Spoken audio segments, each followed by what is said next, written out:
Volta o programa Conexão de hoje, sempre em nome de Unimed Marília, cuidar de você, este é o plano. Conosco também Oral Sim Implantes Dentários, a rede de clínicas número 1 em implantes dentários no Brasil. Também está conosco a Zelar, distribuidora de água, fone 3454-3330 e Proeste Nissan. A Proeste Nissan dá negócio. Seminovos, multimarcas ou seu 0 km da Nissan, você vai ter sempre a melhor condição. E o que é melhor, o seu usado, super valorizado na troca. Fale com o Maurício e toda a sua equipe, você vai fazer o melhor negócio. Aliás, Maurício Tavares, que é o gerentão lá da Proeste Nissan, está acompanhando o programa agora, está estendendo um abraço aqui ao doutor Rigolin, está te elogiando aqui, diz que você fez uma partida brilhante ontem. Muito obrigado.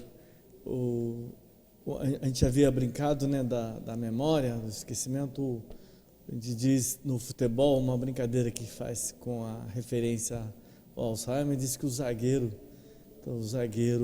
alemão que às vezes me marca, o zagueiro alemão é o Maurício, que faz meio de campo também, né, Marcos? Faz meio de campo, faz zagueiro, faz centroavante. O cara é completo, né? Completo, né? Ganhou o dia hoje também. Ganhou o dia, zagueiro. O Marcos, no intervalo, falei, Marcos, acho que eu falei muito dei todo o enfoque nessa feira, porque então eu usei quase o bloco inteirinho para dar enfoque na chamado da feira, do quanto a feira da memória torna-se um atrativo para que as pessoas consigam se aproximar da doença. Foi baseado, Marcos, a ideia da feira foi baseado num contato que eu fiz na cidade, aí circulando aí na cidade, vi que a Marília está com um programa muito bom de feiras feiras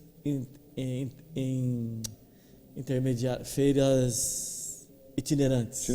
Feiras itinerantes que elas rodam aí nos bairros todos da cidade, em períodos noturnos. Então, foi baseado no contato com o João, do Food Park, e aí ele me apresentou a outras pessoas que organizam essas feiras, e aí essa proposta de levar a feira como apoio, abraçar essa causa da doença do Alzheimer, e até, quem sabe, uma proposta de manter uma feira fixa no bairro, lá no nosso bairro, no bairro que eu estou lá já há quase 30 anos, no bairro Fragata, que é um bairro antigo da cidade, mas que às vezes fica, mesmo estando bem central ali, ele fica desassistido, porque as pessoas, o bairro vai ficando antigo, as pessoas vão envelhecendo, vão morrendo, adoecendo e deixam de receber a atenção da cidade, e começa a perder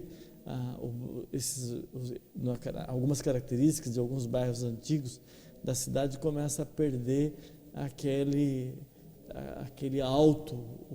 o autodesenvolvimento da cidade e fica de lado, e fica dependendo de uma palavra mágica, de você resgatar algumas situações, algumas histórias do bairro, que é chamadas reminiscência, que eu estou aqui hoje para trazer essa reflexão. Se eu pudesse, se você me procurasse como geriatra, ou no ambulatório, ou no Hospital das Clínicas, ou no consultório, ou num bate-papo, ou na feira, e me pedir uma receita, de qual é a receita, qual é a fórmula para você ter um bom envelhecimento. Então, a palavra, vou te dar duas dicas. As duas palavras começam com R. Uma chama reminiscência e a outra chamada resiliência. Gostaria de reforçar a importância da reminiscência, que é o papel das feiras. Às vezes, você tirar as pessoas de casa.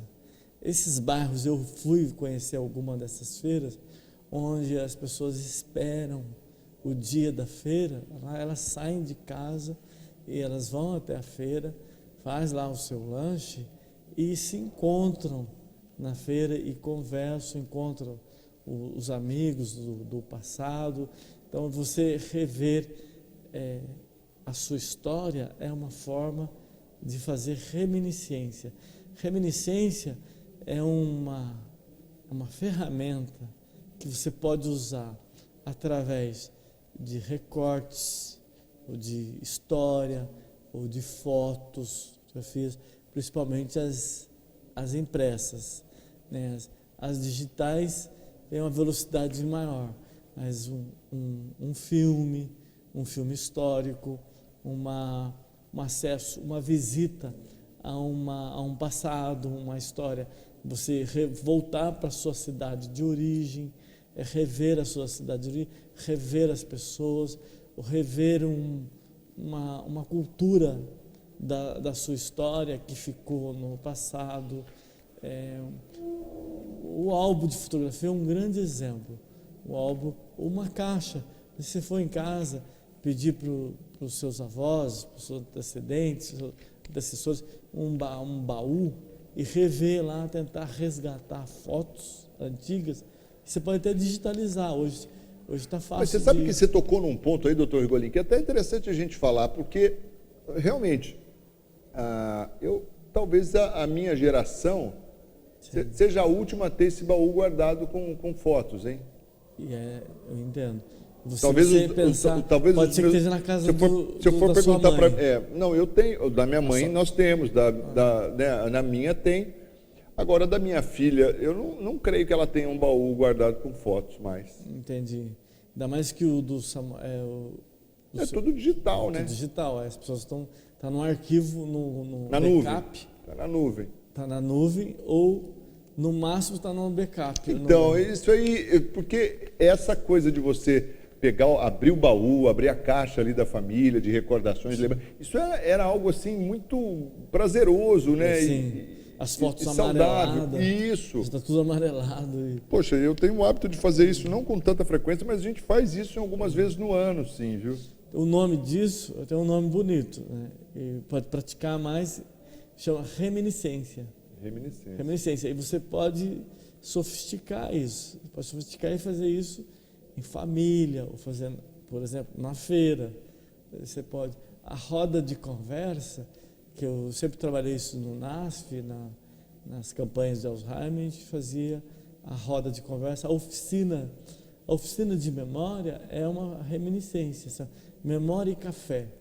Você se reúne para tomar um café e conversar sobre uma história. O contador de história, contar uma história passada, é uma forma de reminiscência, é uma chance que você tem para ouvir um idoso contar uma história e contar uma história. Essa intergeratividade, promover a intergeratividade através da reminiscência. Isso é uma chance, a chance que as gerações têm de praticar a reminiscência.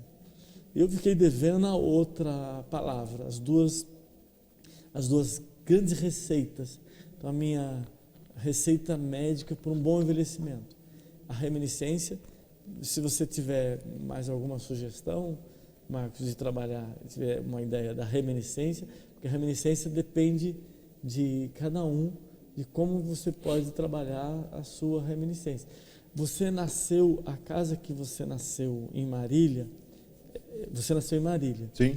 Ela é a mesma casa que sua mãe mora hoje? Sim. Assim, então, a sua reminiscência é um pouco mais estreita. Mas tem pessoas que nasceu na roça, por exemplo, nasceu no sítio. Sim. Então, uma boa reminiscência, ela voltar lá, né? Mas você deve ter outras. E é interessante isso, você me falou isso e eu lembrei agora que essa é uma característica do Alzheimer, né?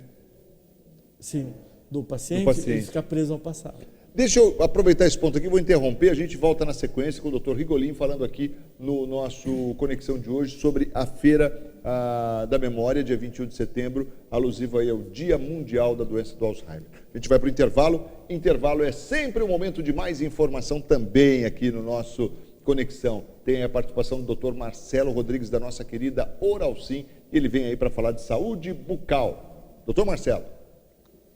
Eu recebo agora o doutor Marcelo Rodrigues, da nossa querida Oralsim. Tudo bem, doutor? Marcos, tudo bem? Tudo jóia. Doutor, olha, muita gente querendo saber, o implante dentário provoca mau hálito?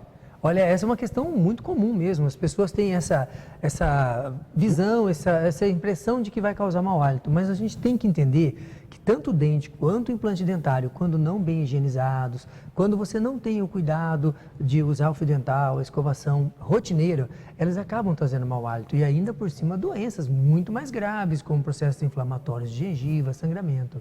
Então, na verdade, não é o implante, né? São Não. a falta do cuidado ideal. Infelizmente, a gente tem que trazer para as pessoas cada vez mais o que faltou no passado, aquela orientação, como usar o fio dental, que é antes de fazer a escovação. Parece que é um desafio ainda as pessoas usarem da maneira adequada, né, doutor? Com certeza, as pessoas sofrem muito porque foi negligenciado a demonstração.